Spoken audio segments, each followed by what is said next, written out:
Hi, this is Buzz, and I'm here with Scott Jurek. Welcome, Scott. Good to see you again. Thanks, Buzz. Always a pleasure. And of course, Scott doesn't need a lot of introduction, but just for the brief record, Scott has won the Hard Rock 100, the Spartathlon in Greece twice. He's won the Western States 107 times, which is not likely to ever be repeated. And you've written 2 books, Eat and Run, and secondly now, North, my journey, my running journey, finding my way on the Appalachian Trail. Now, Eat and Run, that was about your paleo diet, was it?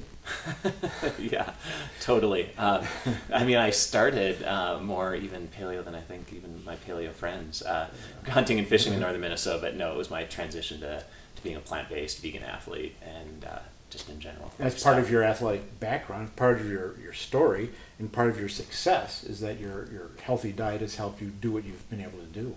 Yeah, I think it's a factor. I wouldn't say it's the main reason, but I think more than anything, it's been a contributor to the longevity in the sport and my ability to stay healthy and do the training I need to do, recover. So I don't think it's like a magic bullet diet, and I think there's really no diet out there that's gonna all of a sudden performance is gonna increase like crazy. But if you've been eating crap a good portion of your life, you're probably gonna I'm a little disappointed. You're going to see some big changes. Whereas I was probably not as bad as some people, but I was eating fast food, 3-4 times a week and things like that. But I was in my 20s too. You can get away with a lot when you're in your 20s for sure. Unlike now, we're both in our 40s, so it's really different, isn't Yeah, it? definitely. I was hoping for the magic bullet, but one of the interesting breakthroughs was when we started working together at Ultimate Direction, and we had some ideas, and I came to you. And you showed me your vest that Ginny had custom modified, putting the bottles up front. And I said, that was amazing. That's exactly what I wanted to do. And so we started doing that.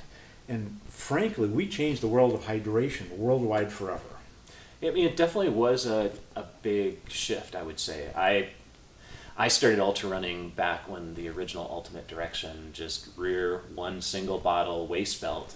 I got into using those with Nordic ski racing. We'd use them in dryland training in the summer, and then a lot of people started using them in winter, and we put like covers on them to keep them still liquid instead of freezing over. But I got a vest years ago, and it does look, I brought it in here for the archives. It does look like an old fishing vest. I remember Tony and Jeff Rose, they would give me a hard time about wearing my fishing vest when I started using that. But for my really long runs, it was the way that I would carry all the food and the gear that I would need. And then I started just stuffing bottles in that mesh that wasn't really meant for bottles, and that's where I was showing it. So Jenny made some modifications and opened those up a little bit, and it was fun to kind of play around with that because again, Ultimate Direction was really my first intro into hydration products and carrying fluids and food on the run. Myself as well, and a lot of people do not realize that Ultimate Direction goes that far back. Oh, definitely. I was driving near, I was in the Tetons for the first time in my life on a road trip with a family. We were out camping and running and hiking in places in Montana and Wyoming, and we saw the sign for Rexburg, Idaho, and that's where that's where they manufactured all of the old Ultimate Direction stuff correct. Too. So That's yeah, correct. that goes back, quite a ways for most people. And now fishing vests are seen all over the world. When I was in Asia last year, people are jogging around streets of Beijing wearing vests. Definite improvement from the fishing vest, but it's still the same basic concept. Quick in and out, bottles up front, everything accessible, doesn't bounce, very comfortable.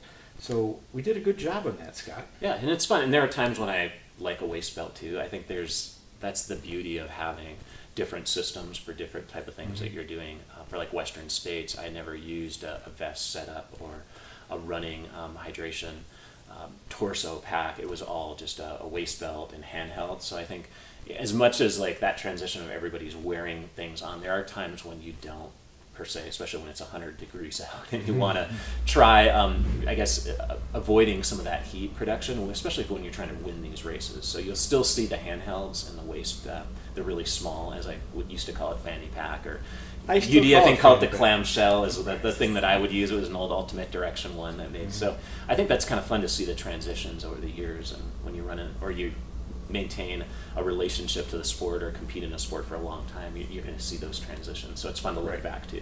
Right. Come a long way. You've come a long way. You're 44 now. A number of years ago, you told me you had never intended to race past 40. You were always going to go hard, be successful, which you did, and retired at age 40. Now, you didn't quite retire. You sort of retired from racing. So what's next for Scott Jurek? You shifted gears, but what does that look like? Obviously, FKT 2015 and the AT.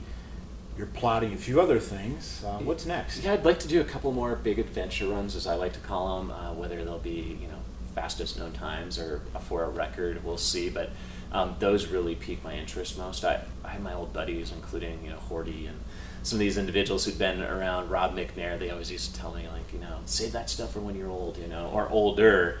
And there's pluses and minuses to that. When I was young, I'd be like, gosh, maybe I could really have blown these records away if I'd done that. But I'm really pleased with how the transition has gone for me, and now I'm just trying to find the things that are fun for me to do. And the FKTs will definitely not be the best for, especially the really long ones. The ones that go 20, 30, 40 days are probably not good for a 100-mile career. And so, maintaining that kind of 100-mile, 50-mile speed. So right now I'm in that phase of doing these adventure runs, these FKTs, and finding the big ones. And when you do the big ones, you need recovery. So that's why it's taken me 3 years now to figure out, okay, next year Jenny's finally on board, and the Castle Black, the van's going to get a little bit more cramped to do something again all together as a family. And the elements of, that's why we got to have one more, our youngest, Evergreen, our young boy, who's 6 months old. Got to get him where he's sleeping through the night, because you need a good solid 4 or 5 hours is what's best. Okay, that's the milestones we're trying to hit right now. We're going from a 3-day to a 3-week. Now it's a 3-year recovery. So, and we also have to catch up on the sleep when Evergreen gets a little older, and then we'll have you back here a year from now to recount what your latest adventure was. Well, hopefully a little sooner than that. Hopefully it won't be 3. Hopefully, I thought you said 3 years out. In a year. Well, we'll see. Hopefully in a year. Yeah. Hopefully in a year. You heard it right here. Thanks very much, Scott. Yeah, always a pleasure.